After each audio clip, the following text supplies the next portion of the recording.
Bismillahirrahmanirrahim. Assalamualaikum warahmatullahi wabarakatuh.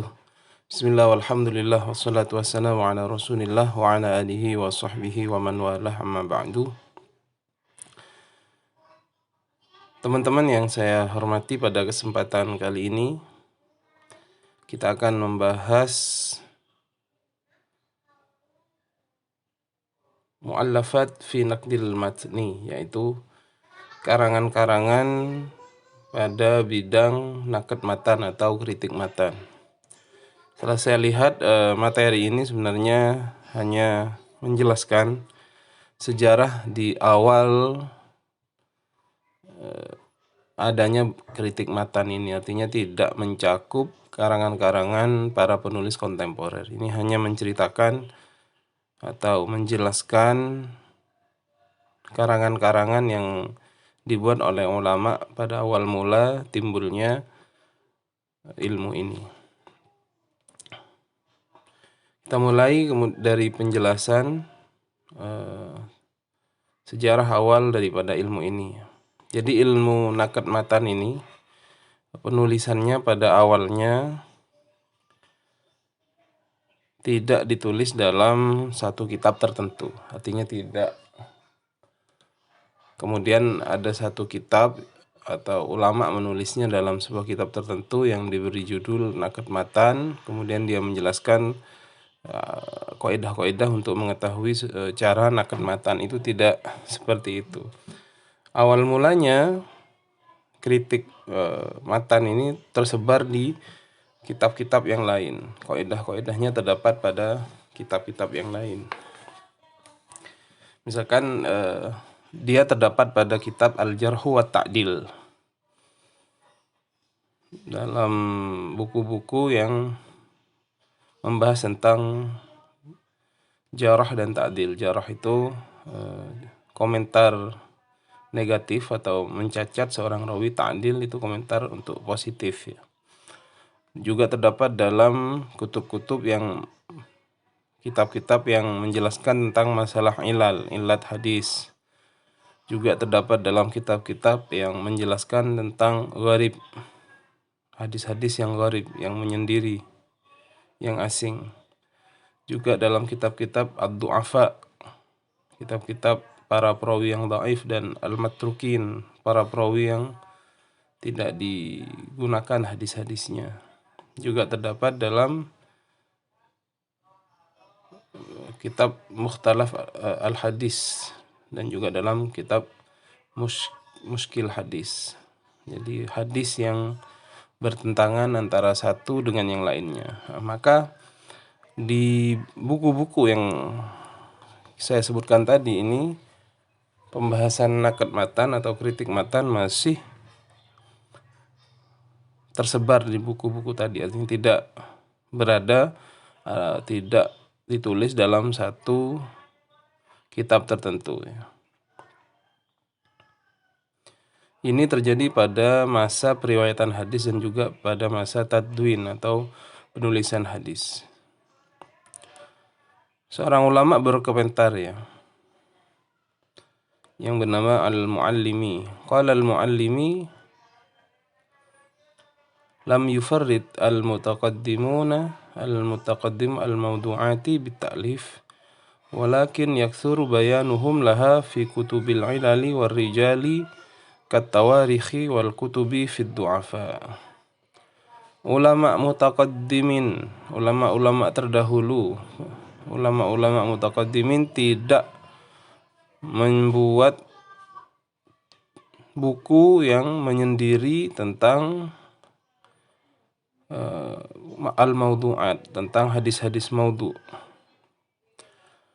Tetapi mereka menulis atau memperbanyak penjelasan tentang hadis maudhu' itu, termasuk ciri-cirinya, tanda-tandanya, dalam kitab-kitab ilal dan kitab-kitab rijal. Artinya kitab rijal ini kitab-kitab biografi para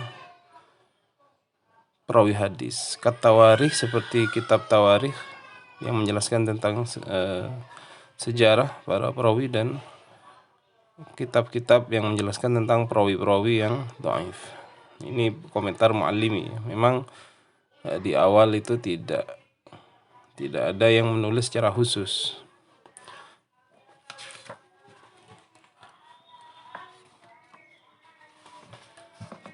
Kemudian yang pertama kali menulis kitab ini dalam sebuah buku tertentu terpisah dari yang lainnya adalah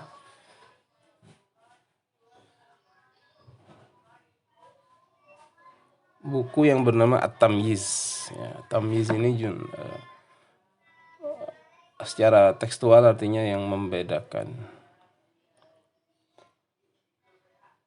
Dan yang mengarang ini seorang ahli ya, seorang jahabid ya, seorang yang sangat ahli dalam hadis, yaitu pengarang kitab Sahih Muslim, yaitu Imam Muslim sendiri.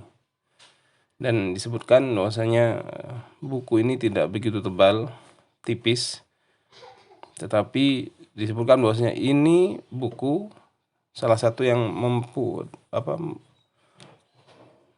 yang paling banyak dipelajari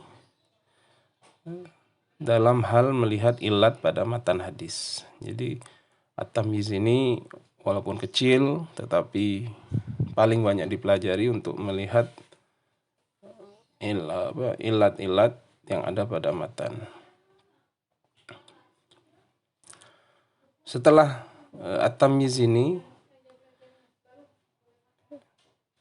ada Al-Imam Ibnu Jauzi ya, yang mengarang pada bukunya yang berjudul Al-Mawdu'at. Pada buku Al-Mawdu'at ini beliau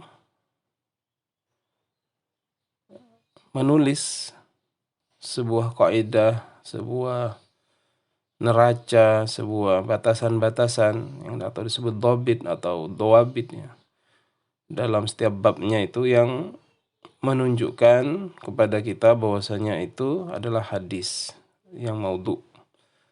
Jadi al-maudhu'at ini awalnya adalah kumpulan hadis-hadis maudhu yang dihimpun oleh Al-Imam Ibnu Jauzi ya, walaupun ada yang mengatakan Imam Ibnu Jauzi tasahul, artinya ada hadis yang tidak maudhu tapi dimaudhukan oleh beliau. Jadi hadis maudhu ini teman-teman, hadisnya itu mempunyai sanad seperti hadis yang lain. Tetapi melalui sanad itu kemudian nanti diriwayatkan oleh orang-orang yang dengan meneliti sanad tersebut kita mengetahui bahwasanya itu adalah hadis maudhu dikarenakan perawinya tersebut adalah orang yang biasa membuat hadis maudhu. Itu kalau hadis maudhu. Jadi ada sanadnya seperti hadis-hadis yang lain. Namun kalau ada keterangan misalkan la aslalahu. La aslalahu ini berarti tidak ditemui sanad yang bersambung sampai Rasulullah ataupun para sahabat mengenai hadis ini. Jadi itu perbedaannya. Kalau hadis yang maudhu ada sanadnya, tetapi kemudian sanadnya menunjukkan kepada kita tentang kemaudhu'annya. Tapi kalau la aslalahu ini sebuah hadis yang tidak ada sanadnya yang bersambung sampai Rasulullah Shallallahu Alaihi Wasallam. Ini yang ditulis oleh Imam Ibnu Jauzi, ada kitab Maudhu'at ini.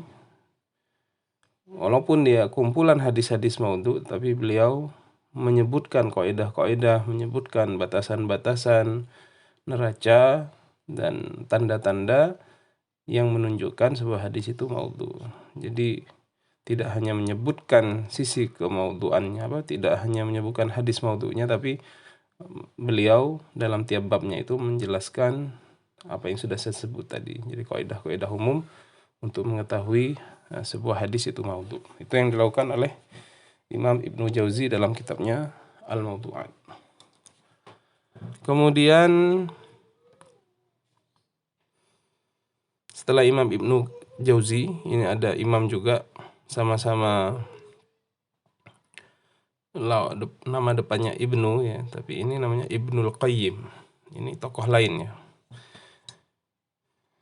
Nah, Imam Ibnul Qayyim ini yang kemudian dianggap menulis kitab yang paling baik dalam Naqd Matan ini.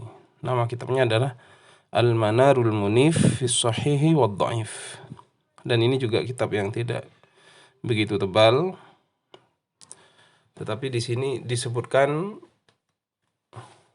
dawabit, batasan-batasan, kulliyat, kaidah-kaidah umum, amarat, tanda-tanda yang sangat universal untuk mengetahui sebuah hadis itu bahwasanya hadis itu maudhu. Hanya dengan melihat matannya tanpa melihat sanadnya. Nah, ini baru sudah muncul kitab yang secara khusus ya.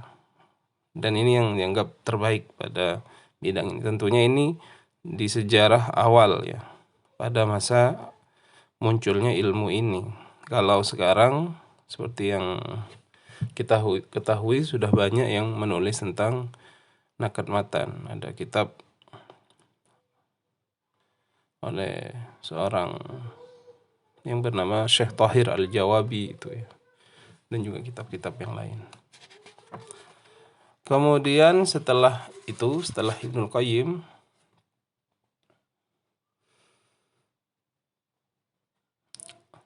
kemudian ada tambahan sebenarnya teman-temannya. Bahwasanya beliau dari saking seriusnya dalam menulis ini ya. Ini beliau menyebutkan arba'an wa arba'ina qaidah, menyebutkan 44 kaidah dan dicontohkan dengan 273 hadis. Jadi beliau membuat 44 kaidah tentang tanda-tanda hadis itu adalah maudhu dan dicontohkan oleh beliau dengan 273 hadis pada kitab Al-Manarul Munif fi Shahih wad Dha'if tadi. Kemudian yang terakhir adalah kitab yang ditulis oleh Al-Imam Az-Zarkashi, yang sebenarnya ini adalah sebuah kitab kritikan khusus oleh Ummul Mukminin Aisyah radhiyallahu anha kepada periwayat sahabat yang lain. Jadi kita ketahui bahwasanya Sayyidah Aisyah itu banyak melakukan kritikan terhadap riwayat-riwayat sahabat yang lainnya. Dikarenakan terdapat kemungkaran pada matannya. Akhirnya karena beliau sering memberikan kritikan terhadap para sahabat lain, kemudian oleh Imam Az-Zarkashi, kritikan-kritikan Sayyidah Aisyah itu dikumpulkan menjadi sebuah kitab yang diberi nama Al-Ijabah Fima Istadrakathu Aisyah ala Sahabah. Dan memang kita kenal Sayyidah Aisyah sering ya melakukan kritik terhadap sahabat Abu Hurairah dan sahabat-sahabat yang lain ya, dalam banyak hal. Semisal yang pernah saya baca, ada sahabat yang memfatwakan barang siapa yang tidak sempat, yang junub pada bulan Ramadan dan tidak sempat mandi sebelum subuh ya, sebelum fajar terbit, maka dia tidak dianggap puasanya, artinya batal. Dan itu dikritik oleh Sayyidah Aisyah dengan riwayat bahwasanya Rasulullah dan beliau sama-sama dalam keadaan junub dan waktu itu bulan puasa, dan mandi setelah fajar, mandi setelah subuh, dan itu mereka terus saja melaksanakan puasa. Artinya Sayyidah Aisyah mengkritik orang yang mengatakan batalnya puasa apabila orang itu junub kemudian belum sempat mandi sebelum masuk waktu subuh, sebelum habisnya waktu untuk sahur itu ya. Dan juga contoh-contoh yang lain sangat banyak sekali teman-teman. Saya kira itu yang perlu saya sampaikan pada kesempatan kali ini. Mudah-mudahan bermanfaat. Kita akhiri. Wassalamualaikum warahmatullahi wabarakatuh.